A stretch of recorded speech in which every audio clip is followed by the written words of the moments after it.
د ایران سفیر بلخ کې تر ځایي چارواکو وروسته د شمال زون سوداګرو سره وکتل. افغانستان کې د ایران هیواد سفیر علي رضا بیګدلي وویل ایران کې به د افغان سوداګرو ټولې ستونزې په پام کې نیسي او حل لارې به ورته ګوري. نوموړي له سوداګرو غوښتل چې د ایراني پانګوالو لپاره د پانګې اچونې زمینه برابره کړي څو د نورو اړیکو ترڅنګ اقتصادي ګټې له افغانستان سره شریک شي.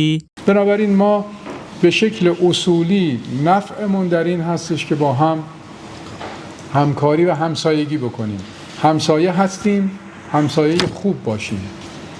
تلاش بکنیم که به همدیگه امکانات بدیم، امتیازات بدیم، شرایط فراهم بکنیم تا خداوند هم برکاتش رو نازل بکنه. ما انشاءالله بتوانیم روابط دو کشور رو در حوزه اقتصادی به پیوندهای قوی تبدیل بکنیم.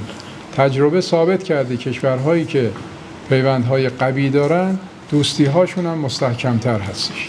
بلخوا سوداګرو د خپلې سوداګرۍ اړوند ټولې ستونزې له ښاغلي بیګدلي سره شریکې کړې او هیله یې ښوده که شته خنډونه له مخې لرې شي د افغانستان او ایران اقتصادي اړیکې به لا پراختیا ومومي.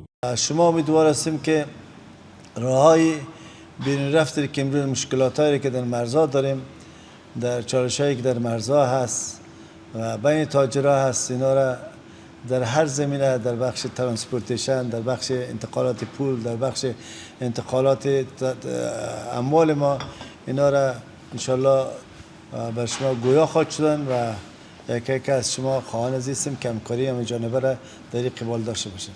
بلخوا د بلخ د سوداګرۍ او پانګونې خونې رئیس حاجي هارون رشید قاضي وایي د ایران له سفیر سره د سوداګرو مخامخ ناسته به د دوی هغه ستونزې حل کړي چې لا هم له ایران سره په سوداګرۍ کې لري. د نوموړي په خبره افغان سوداګر لا هم د ایران په ګډون د یو شمېر هیوادونو د ویزو په اخیستو، د پیسو او سوداګریزو توکو په لیږد رالېږد کې له ستونزو سره مخ دي.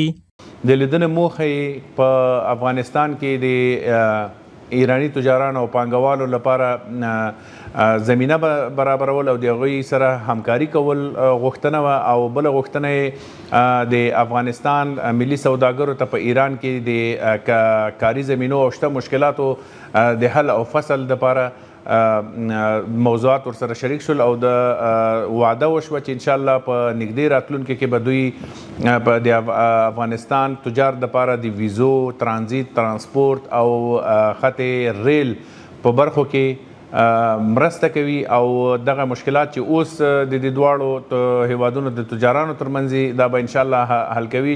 د ایران سفیر له سوداګرو سره په دې ناسته کې وویل کوشش کوي د نړۍ د نورو هیوادونو د تولیداتو پر ځای افغاني تولیدات وکاروي او دا چاره ملتونه سره نږدې کوي او د اقتصادي همکارۍ ساحه پراخوي. زیار الکوزی، امید رادیو، بلخ.